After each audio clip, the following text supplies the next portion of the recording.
there, FCFL fans. My name is Jason Chilton. I am the head of football experience for the Fan Controlled Football League. And today I am very excited to be joined by one of the key advisors for the FCFL, Andy Dolich. Andy is a former COO of the San Francisco 49ers and has actually held executive positions with all four of the major sports leagues in the United States. Andy, how are you?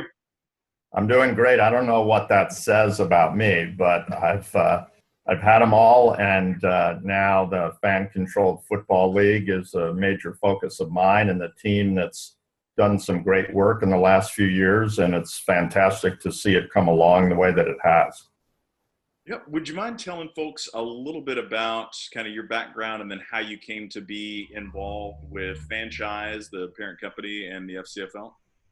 I'm really lucky. Not very smart. Went to college at American University. I thought I was going to go to work for the State Department, but when I got the lowest law boards on the East Coast in my senior year, that pretty much sent me in a different direction. And I started to think about sports. I was lucky enough to be one of the first students at the Ohio University Sports Management Program, which was actually the brainchild of Walter O'Malley, who owned the Brooklyn Dodgers before they moved to LA.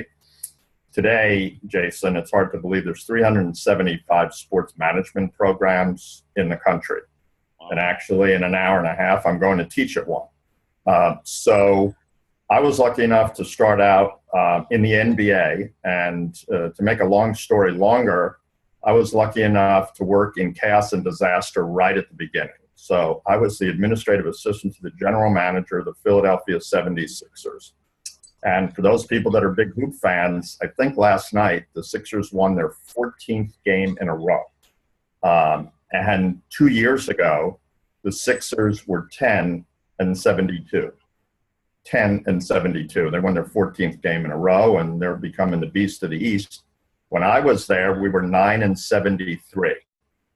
So you don't need to be a math genius. That's the worst record in the history of the NBA. It stands to this day. And I was really worried 2 years ago that the Sixers were going to tie or break that mark, but luckily they won their 10th game. And that gave me an understanding of the business of sports, literally, because I got to do things that I never would have done if I were working for the New York Knicks, the Boston Celtics, or the Lakers. I then went on and worked in professional indoor box lacrosse, which most people wouldn't know about. Then I went to the Washington Capitals of the NHL, the Washington Diplomats of the NASL, which is now the MLS. And then my big break, I spent 15 years with the Oakland A's when we were probably the best team in baseball, the Bash brothers, Billy Ball, Dennis Eckersley, Dave Stewart. Damn that Kirk Gibson for hitting that home run against Eck. Then I went to the Vancouver Grizzlies. Then I went to the Golden State Warriors, the Vancouver Grizzlies, who became the Memphis Grizzlies, the San Francisco 49ers, as you said, COO for 3 years. Left there in 2010. I've had my own sports business consulting company, and a friend of mine introduced me to Sohrab, and he started explaining what he had in mind for the FCFL. At that time, it wasn't the FCFL, it was fan engagement. And I was pretty much sold in the first minute of our conversation, because I think that's where sports has always been going. And now the FCFL is a reality that fans actually can control any level of their involvement in sports. So that's a quick 45 years. Thanks. I don't know if you've had this experience, but when I've talked to people and they're hearing about the FCFL for the first time and the concept, you'll kind of nod their head, say, well, that sounds really cool, but kind of something different happens when they find out that we had actually basically had a full pilot season of a fan-controlled football team last year in Salt Lake City with the Salt Lake Screaming Eagles. And, the idea just seems to become more real in their minds. And, what to you was the most important success story coming out of that kind of gives the FCFL a positive forecast? That it's real, that companies that have green money, which is important. I like to say that the fluid that runs through the veins of sports at all levels in this country now is green. And there's lots of ideas. I live in the midst of the Silicon Valley, so I'm surrounded by geniuses. But to take a concept and turn it into reality is much more difficult. And that's what the FCFL team has done. When I ask that question, of course, I have a little snow on my head. So they go, bro, what are you talking about? Like, what? You know, like video? Are you a gamer, dude? I go like, no, I'm not a gamer. This is actual. And they have a lot of younger people, or even sports fans, have a much more difficult time developing the concept that we're not talking about fantasy. We're not talking about video characters or avatars. We're talking about real football players playing on real teams in a real league. And when they hear that, that's when I see the light go off, you know, behind their eyeballs. Yeah. Yeah, it's we saw, I think, some of that same thing in the chats last year when our games were streamed on Twitch. You'd see people come in, see these crazy drone shots in HD, and they'd say, wow, these graphics are amazing. And then somebody'd say, dude, it almost looks real. It almost looks real. And they're like, no, you're full of it. No, try it. Wow, that is cool. Yeah. But yeah, it can be really, I guess, kind of delighting for fans. But, you know, I'm sure you've done a lot of thinking over your career about fan psychology and what gets fans excited and engaged. And how do you see the FCFL creating that emotional engagement with fans that, you know, is more typical of traditional sports? This is going to be a new league, 8 new franchises that have never existed, and, you know, located all in the same city. So what do you think is the most important thing for the FCFL to do to create that kind of emotional engagement that kind of traditionally comes with just growing up with a team? Mm-hmm. We have to carve out time. And I happen to believe that in today's world, time is more valuable and cherished than money. There's a lot of money around, but in terms of everybody's time, that's where the breakthroughs take place, because people make investments of time, maybe thinking about it more than their money. And so there's an incredibly crowded marketplace. I live in the Bay Area. You've got 8 pro teams. You've got multiple colleges. You've got the water. You've got Tahoe. You've got Monterey Peninsula. You have 1,000 choices on any weekend. Where are you going to spend your time? There's a lot of disposable income here. So I think job number 1 for us is to have people understand what the real concept is. And if you think about time, let's just go into the upcoming NFL draft. Think about how much time was spent by people during the combine that had absolutely no involvement with an NFL front office, meaning they weren't getting paid, right? And they're breaking down times. They're talking about guys from directional schools. Why? Because of their fantasy teams, because of their real teams, because of what they do every day. And, you know, we always see it during March Madness. How many billions of dollars are spent for people on, you know, their brackets when, you know, they're not a coach of a team. You know, they're not winning a national championship, but they have an interest. And I think what we've seen in the birth of the Fan Control Football League and how it's grown is people go, oh, now my expertise, and of course everyone is an expert in sports, nobody ever makes a mistake. Well, now you can't complain after the play because you made that call, or you can't complain about the colors because you helped select those colors.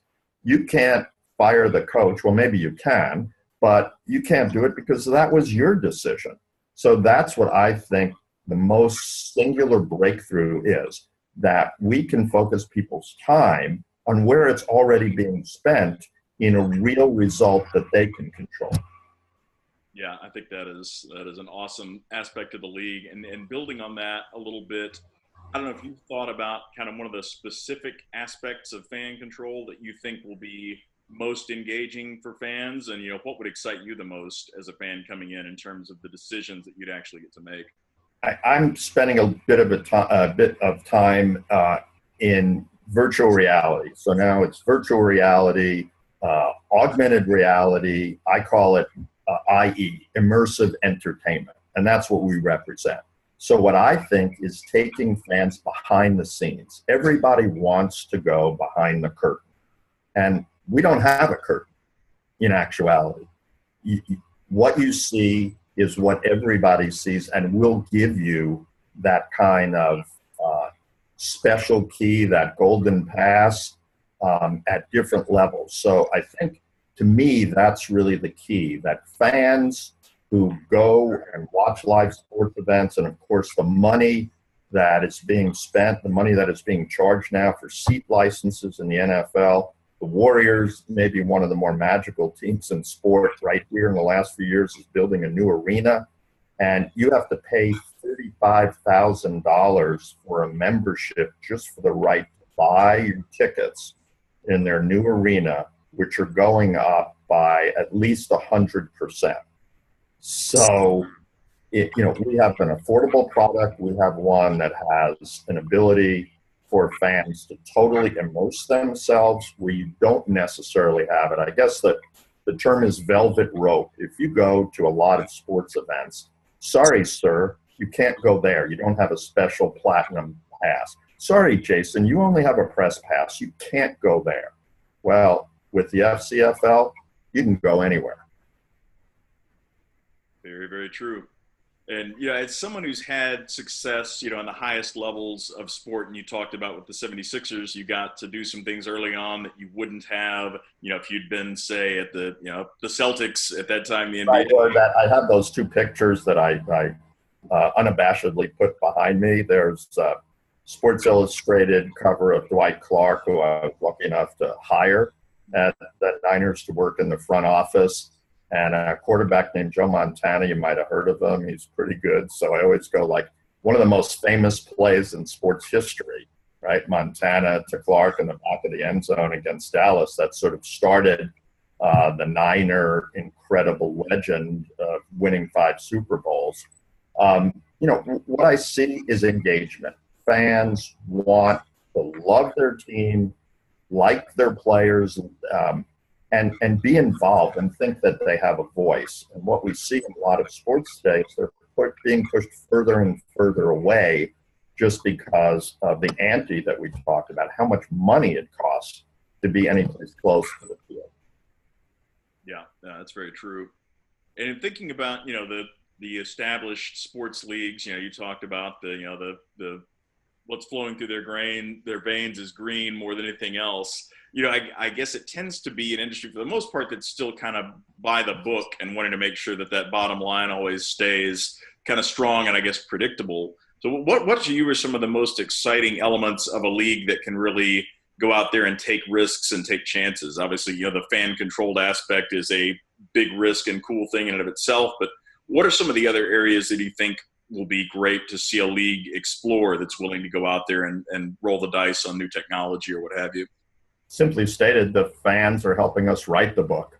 So it's not as if, there's a bunch of geniuses someplace and they'll decide where the future goes. This is sort of an open project. And if there are good ideas out there, which there always are, then you want to listen. And in this case, we'll be listening, we'll be looking, the fans will let us know what they like, what they don't like, ideas that they believe will be valuable in the future. And, a closed system, and I'm a technological troglodyte, as you know, but a closed system doesn't work. An open system does. And what FCFL represents is a wildly open system.